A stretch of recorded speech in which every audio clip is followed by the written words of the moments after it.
सुप्रभात बच्चों, ऑनलाइन कक्षा में आप सभी का स्वागत है। मैं मानव साहू। आज मैं पढ़ाने जा रहा हूँ आप लोगों को कक्षा 10वीं के हिंदी पुस्तक के पाठ 2.2 जनतंत्र का जन्म। इस पाठ के कवि हैं रामधारी सिंह दिनकर जी। आइए उनका जीवन परिचय देखते हैं। आधुनिक युग के वीर रस के श्रेष्ठ कवि के रूप में स्थापित रामधारी सिंह दिनकर का जन्म 23 सितंबर 1908 को बिहार के मुंगेर जिले में सिमरसिया घाट में हुआ था। वे बिहार विश्वविद्यालय में हिंदी के प्राध्यापक व विभागाध्यक्ष रहे। उन्होंने भारत सरकार के हिंदी सलाहकार 1965 से 1971 तक के रूप में भी कार्य किया।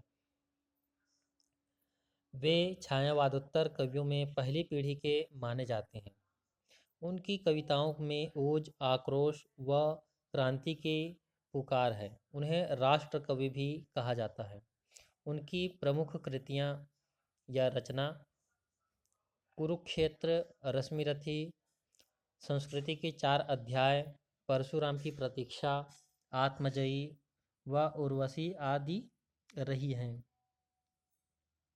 उन्हें अपनी रचनाओं के लिए साहित्य अकादमी पुरस्कार व भारतीय ज्ञानपीठ पुरस्कार प्रदान किया गया। उन्हें पद्म विभूषण की उपाधि से भी अलंकृत किया गया है। आइए देखते हैं कविता।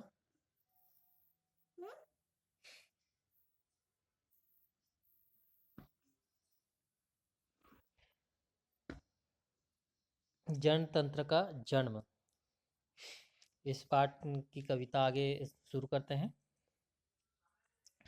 सदियों की ठंडी बूझी राख सुगबुगा उठी, मिट्टी सोने का ताज पहन इठलाती है।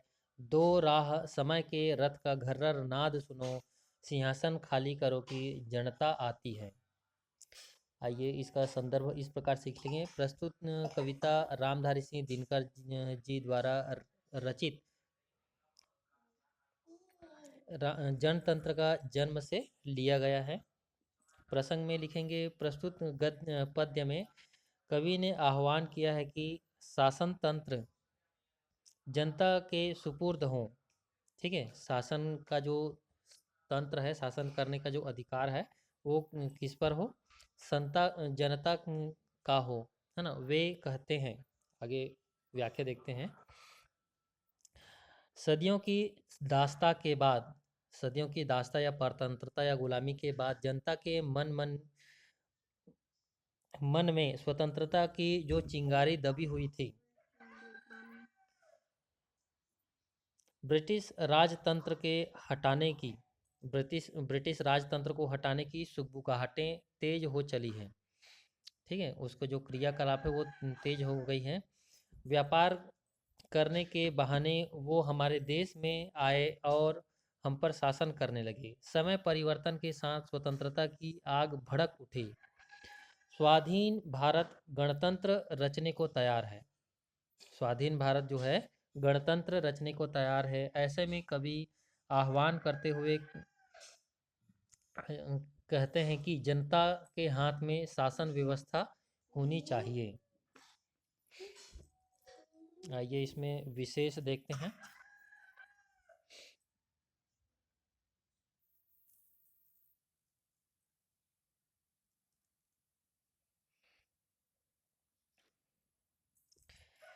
विशेष है इस कविता में ओजगुण, भाषा सरज व सरल है। आइए अगली कविता देखते हैं। जनता हाँ मिट्टी की अबोध मूर्तें वहीं, जाड़े पाले की कसक सदा सहने वाली। जब अंग अंग में लगे सांप हो चूस रहे, तब भी ना कभी मुंह खोल दर्द सहने वाली। ठीक है, आइए इसके प्रसंग देखते हैं। संदर्भ तो पहले कविता में था वैसा ही रहेगा। प्रसंग में देखते हैं। ब्रिटिश राजतंत्र को ललकारते हुए जनता कह रही है कि व्याख्या देखते हैं। अबोध मिट्टी की तरह, अबोध मतलब जो छोटे बच्चे होते हैं वो कुछ जानते नहीं हैं, तो उसी के समान अबोध मिट्टी की तरह यह जनता जिसने ब्रिटिश राजतंत्र के अनेक अत्याचार सहे हैं, किंतु उन्होंने मुंह नहीं खोला। ब्रिटिश राज्य उन्हें सांप के समान चूस रहा था। उस पीड़ा को भी इसने झेला है, लेकिन अब वह मुंह खोल जनतंत्र की मांग कर रही है। आइए इसमें विशेष देखते हैं। व्यंजना शब्द शक्ति है, भाषा में प्रवाह है और परिमार्जित एवं परिष्कृत खड़ी बोली है। आइए अगली पंक्ति देखते हैं।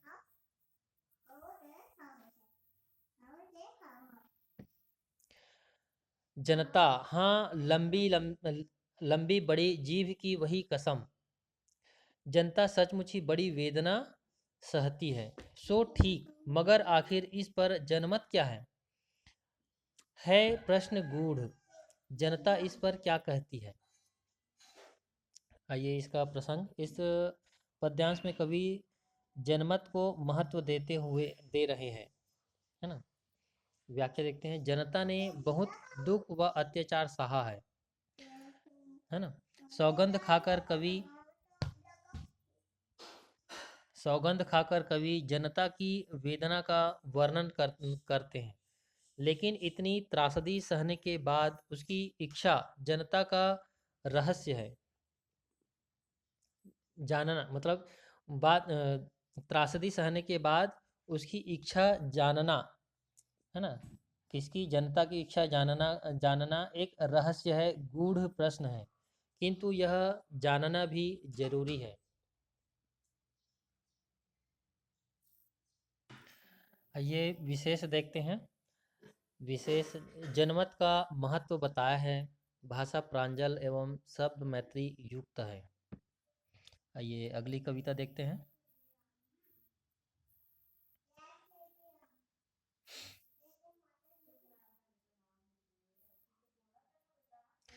आइए, मानो जनता हो फूल जिसे एहसास नहीं, जब चाहो तभी उतार सजा लो दोनों में, अथवा कोई दूधमुही जिसे बहलाने के जंतर मंतर सीमित हो चार खिलौनों में। आइए इसके प्रसंग देखते हैं। प्रस्तुत पद्यांश में कवि ने सीधी साधी जनता का वर्णन करते हुए कह रहे हैं कि, आइए व्याख्या में देखते हैं। जनता कोई फूल नहीं है, जनता कोई फूल नहीं है जिसे जब चाहो तोड़ो सजाओ और जब चाहे उतार कर दोनों में रख लो। उसे इस बात का एहसास नहीं होगा कि उसके साथ क्या हो रहा है।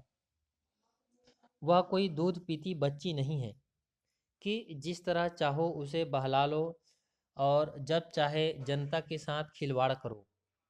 उसे चार खिलौने देकर नहीं बहलाया जा सकता, वह सब समझती है ना। आइए इसमें विशेष देखते हैं। शासन तंत्र पर व्यंग्योक्ति के माध्यम से प्रहार, है ना। भाषा प्रांजल एवं प्रवाहमयी, शब्द मैत्री।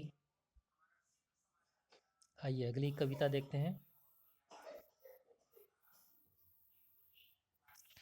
लेकिन होता भूडोल बवंडर उठते हैं। जनता जब कोपाकुल हो भ्रिकुटी चढ़ाती है। दो राह समय के रथ का घर्रर नाद सुनो, सिंहासन खाली करो कि जनता आती है। आइए प्रसंग देखते हैं। जनता का धैर्य का बांध टूटता है, जिससे क्या परिवर्तन होता है इसका वर्णन किया है।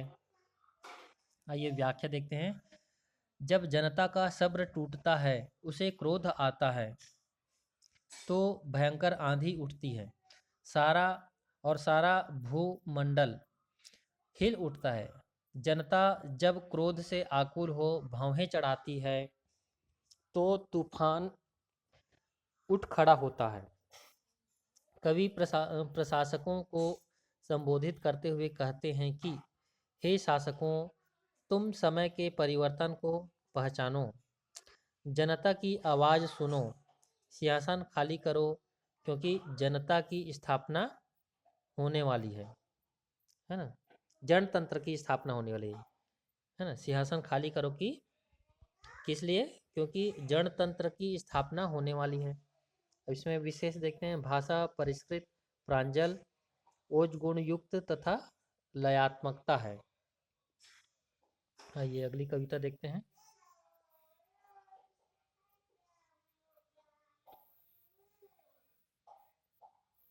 हुंकारों से महलों की नींद उखड़ती है।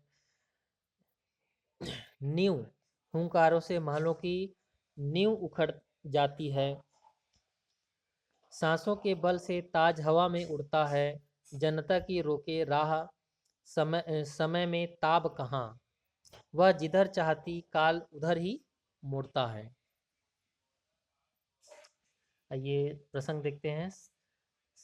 संगठित जनता की शक्ति का महत्व बताते हुए कवि कहते हैं कि, है ना, आगे व्याख्या में देखते हैं।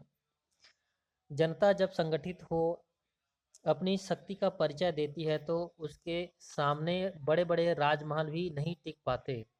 उसकी सांसों की तीव्रता मात्र से ही राजाओं के ताज भी हिल जाते हैं।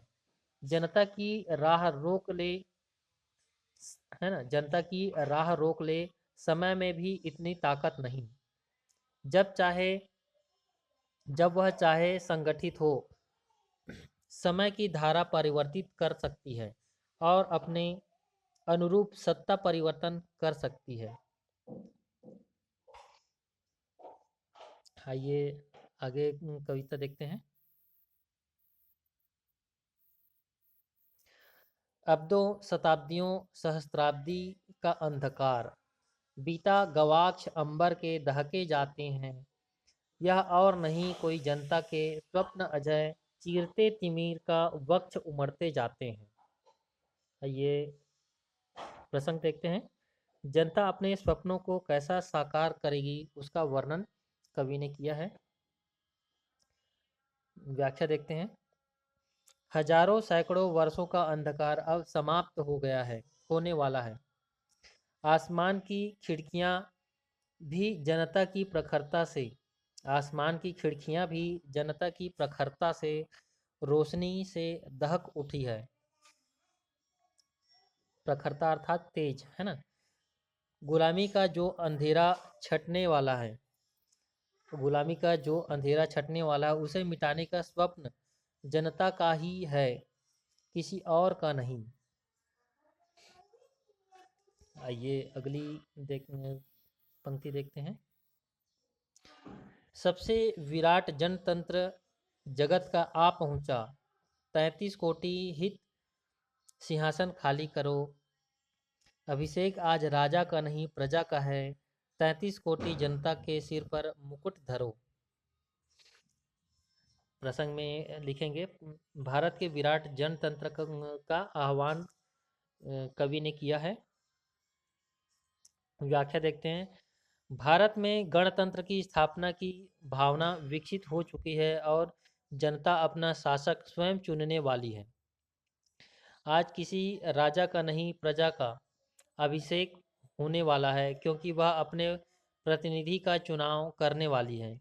भारत की 33 करोड़ जनता आज अपना स्वप्न पूर्ण करने वाली है। आइए अगली कविता देखते हैं। आरती लिए तू किसे ढूंढता है मूरख, मंदिरों मंदिरों राजप्रसादों में, तहखानों में देवता नहीं, देवता कहीं सड़कों पर गिट्टी तोड़ रहे, देवता मिलेंगे खेतों में खलिहानों में। आइए प्रसंग देखते हैं इसकी। जनता को ईश्वर का प्रतिनिधि मानते मान मान रहे हैं कवि, या बता रहे हैं कवि। आइए व्याख्या देखते हैं।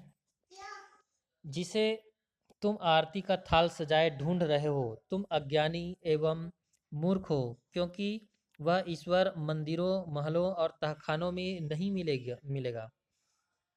हमारे ईश्वर तो वे मजदूर हैं जो सड़कों पर बैठे कहीं गिट्टी पत्थर तोड़ रहे हैं, अथवा खेतों और खलिहानों में अपने श्रम स्वेद, स्वेद मतलब पसीना, श्रम मतलब मेहनत, है ना, श्रम स्वेद से धरा को सींच रहे हैं। वास्तव में वही हमारे भाग्य विधाता ईश्वर हैं। आइए इस कविता की अंतिम पंक्ति देखते हैं। अंतिम 4 पंक्ति। फावड़े और हल राजदंड बनने को है, धूसरता सोने से श्रृंगार सजाती है, दो राह समय के रथ का घर्रर नाद सुनो।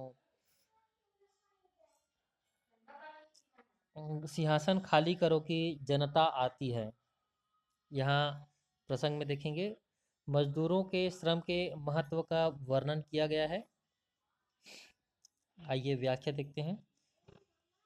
कवि कहते हैं कि अब वह समय आ गया है कि सोने की चमक अब फीकी पड़ जाएगी।